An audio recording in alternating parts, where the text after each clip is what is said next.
ಒಬ್ಬ ಗುರು ಹೇಗಿರಬೇಕು ಅನ್ನುವುದಕ್ಕೆ ಒಬ್ಬ ಕವಿ, ಒಬ್ಬ ದಾರ್ಶನಿಕ ಒಂದು ವಿಮರ್ಶೆ ಮಾಡುತ್ತಾನೆ.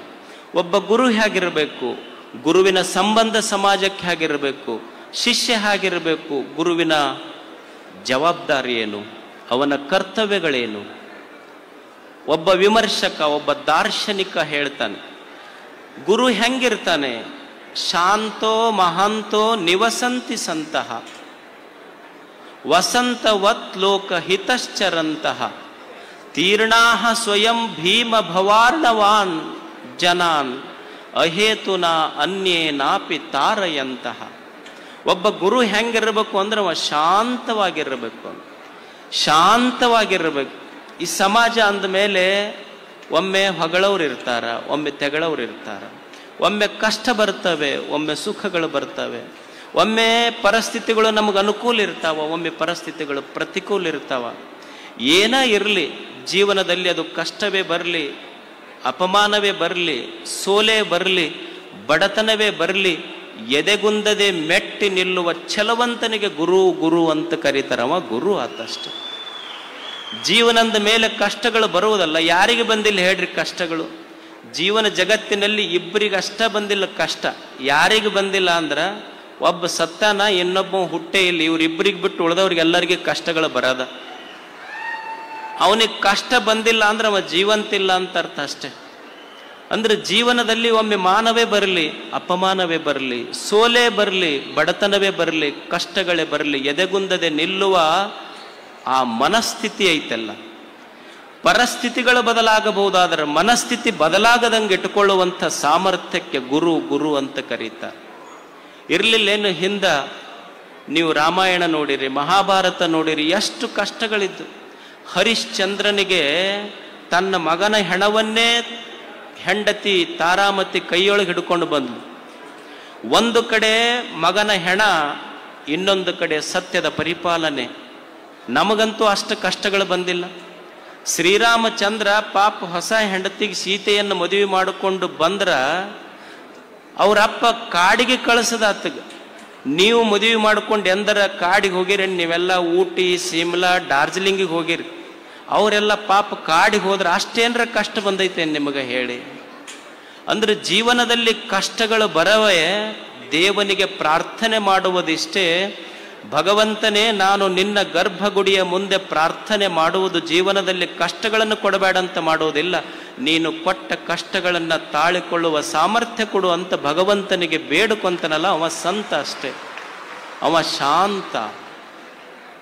ನಾವೇನು ಮಾಡ್ತೀವಿ, ಬುದ್ಧನಿಗೂ ಜೀವನದಲ್ಲಿ ಕಷ್ಟ ಬಂತು, ದುಃಖ ಬಂತು, ಬರಲಿಲ್ಲೇನು? ಅವ ದುಃಖ, ಬುದ್ಧನಿಗೂ ನಮಗೂ ವ್ಯತ್ಯಾಸ ಏನು ಅಂದ್ರೆ, ಬುದ್ಧ ದುಃಖ ಯಾಕೆ ಬಂತು ಅಂತ ತಿಳ್ಕೊಳ್ಳಕ್ಕೆ ಮನೆ ಬಿಟ್ಟ, ನಾವು ದುಃಖ ತಾಳಾರ್ದಕ್ಕೆ ಮನೆ ಬಿಟ್ಟಿವ ಅಷ್ಟೆ. ಅವ ದುಃಖ ಅಂದ್ರೆ ಏನಂತ ತಿಳ್ಕೊಳ್ಳಕ್ಕೆ ಮನೆ ಬಿಟ್ಟ, ನಾವು ದುಃಖ ಅಂತ ತಾಳ್ಕೊಳ್ಳಾರ್ದಕ್ಕೆ ಮನೆ ಬಿಟ್ಟಿವಿ. ನಮಗೆ ಕಷ್ಟಗಳು ಬಂದು ಅಂದ್ರೆ ನಾವೇನು ಮಾಡ್ತೀವಿ, ದೇವ್ರ ಹತ್ರ ಹೋಗ್ತೀವಿ. ಯಾವ ದೇವ್ರ ಚಲೋ ಅದಾವ ನೋಡ್ತೀವಿ. ರಾಮನ ಗುಡಿಗೆ ಹೋಗ್ತೀವಿ. ರಾಮ ಅಂತಾನ, ಏನು ನಿಮ್ಮದ ಚಲೋ ಇತ್ತು, ನಮ್ಮದೇನು 14 ವರ್ಷ ವನವಾಸಕ್ಕೆ ಹೋಗಿ ಬಂದರೂ ಮುಗಿಲಿಲ್ಲ, ನಮ್ಮದು ಮತ್ತೆ ತ್ರಾಸಿತ್ತು. ರಾಮದೇವ್ರು ಚಲೋ ಇಲ್ಲ ಅಂತ ಹನುಮನ್ ದೇವ್ರ ಗುಡಿಗೆ ಹೋದೆವು. ಮಾರುತಿ ಗುಡಿಗೆ ಹೋಗಿ ನಮಸ್ಕಾರ ಮಾಡ್ದ. ಮಾರುತಿ ಕೇಳಿದೆ, ಯಾಕೆ ಬಂದಿಯಪ್ಪ? ಭಾಳ ಕಷ್ಟ ಐತಪ್ಪ ದೇವ್ರೆ, ನಾನು ಏನೈತಿ? ಏನಿಲ್ಲ, ಒಟ್ಟು ಕನ್ಯೆ ಹತ್ತುವಲ್ದು. ಅವ ಅಂದ ಮಾರುತಿ, ಮೊದಲು ಕೆಳಗಿಡಿ ನನ್ನ ಗುಡಿ ಬಿಟ್ಟು. ನೀ ಲಗ್ನ ಆದವ್ರು ಜಗಳ ಬಿಡ್ಸಕ್ ಹೋಗಿ ನಾವು ಹಂಗ ಕುಂತೀವಿ, ಇನ್ನೂ ನಮ್ಮದು ಏನು ಹರ ಇಲ್ಲ ಶಿವ ಇಲ್ಲ, ನೀವು ಲಗ್ನ ಆದವ್ರು ನಮ್ಮ ಸಮೀಪ ಬರಬೇಡ್ರಿ ಅಂದವ್. ಯಾರು ಗಣಪತಿ ಹತ್ರ ಹೋದ. ಅವ ಅಂದ, ಕೋಡಿ ಸುಮ್ಮನೆ ಆರಾಮಿರ್ಬೇಕು ನೋಡಿ, ನಾವು ಹೆಂಗೆ 5 ದಿವ್ಸ ಇದ್ದು ಮಜಾದಾಗಿದ್ದು 1 ದಿವ್ಸ ಹೋಗಿಬಿಡ್ತೀವಲ್ಲ, ಹಂಗೆ ಹೋಗಿಬಿಡೋದು ಅಷ್ಟ. ದೇವ್ರು ಏನು ಆಯುಷ್ಯ ಕೊಟ್ಟಾನ, ಆನಂದವಾಗಿದ್ದು ಹೋಗ್ಬೇಕಪ್ಪ, ಭಾಳ ತಲೆ ಕೆಡಿಸ್ಕೋಬಾರ್ದು ಅಂದವ್.